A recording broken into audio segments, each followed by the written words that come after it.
दोस्तों शामा Alex Pereira ने referee herb dean पर केस कर दिया है। आपको पता है कि मिक्स मार्शल आर्ट्स में रिसेंटली जो अंपायरिंग है, जो रेफरी है, उसके हवाले से बड़े तहफ्फुज़ात सामने आ रहे हैं। अभी एलेक्स परेरा और सिरिल गानी की जो फाइट हुई है, उस फाइट में एलेक्स परेरा को बैक ऑफ द हेड काफी सारी स्ट्राइक्स पड़ी हैं।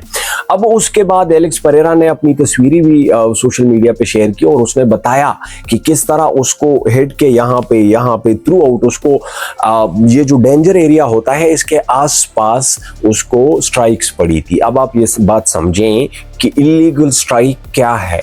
इलीगल स्ट्राइक जो होती है ये एग्जैक्टली ये बैक जो होती है, ये जो जहां पे सर खत्म होता है, बाल खत्म होते हैं और ये गर्दन की जगह जो यहाँ पे है, दैट इज इलीगल। अब जो एलेक्स परेरा को स्ट्राइक्स पड़ी हैं, आप अगर देखें ये इस एरिया के आसपास सारी पड़ी है। चले हम मान लेते हैं कि वो उसको इलीगल स्ट्राइक्स नहीं पड़ी वहां पे, बट हाउ कुड सिरिल गानी मेक श्योर कि मैंने उसको यहाँ पे मारना है। सिरिल गानी ने जिस तरीके से उसको स्ट्राइक्स किए, जिस तरह वहां पे उसकी स्ट्राइक्स लैंड हुई, ये तो उसने ये नहीं देखा कि ये इलीगल भी हो सकती है। He was just throwing punches. Herb dean क्या कर सकता था?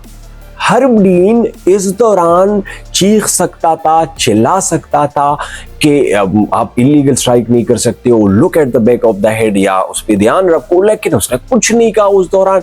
और वो मुसलसल उसके बाद ये हो रहा होता है कि उसको बैक ऑफ द हेड काफी स्ट्राइक्स पड़ती हैं, जिसके बाद वो गिरता है, फिर उसके बाद ऑलमोस्ट ही इज फिनिश्ड, लेकिन वो ऑन द फीट होता है, फिर उसके बाद वो कुछ स्ट्राइक्स खाता है, उसके बाद he is almost completely finished.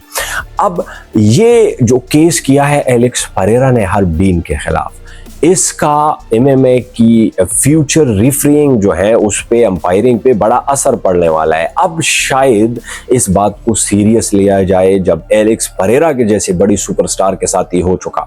अच्छा, आपको बता दूं कि डेना वाइट से आज ही सुबह प्रेस कॉन्फ्रेंस में पूछा गया कि ये जो एलेक्स परेरा ये कह रहे हैं, हर्ब डीन ये कह रहे हैं, इस पे आप क्या कहेंगे? तो उसमें उन्होंने एक बात की कि Alex Pereira is not a whiner. ये सेंटेंस, ये जुमला उन्होंने 2 बार कहा कि एलेक्स परेरा झूठ नहीं बोलता, बहाने नहीं बनाता और वो फरियाद नहीं करता मुफ्त में। अगर उसने ये बात कही है तो उसने डायरेक्टली तो नहीं कहा, बिकॉज वो he is working for UFC. Herb dean और डेना वाइट का भी नहीं चाहेगा कि यूएफसी का कोई एम्प्लॉय हो, उसकी वजह से यूएफसी का तासुर खराब हो। बट डेना नोज इट, और पूरी इंडस्ट्री को भी पता है, लोगों को भी पता है कि सिरिल गानी थोड़ा सा डर्टी जो है वो फाइट करता है।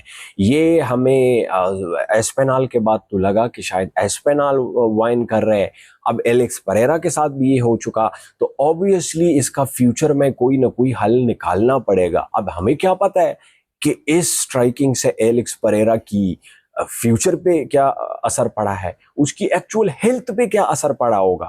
ही could have lasting impact from दो स्ट्राइक्स, क्योंकि बैक ऑफ द हेड उसको स्ट्राइक्स पड़ रही थी। तो this should be resolve as soon as possible, और डेना की भी इस हवाले से बहुत बड़ी जिम्मेदारी है।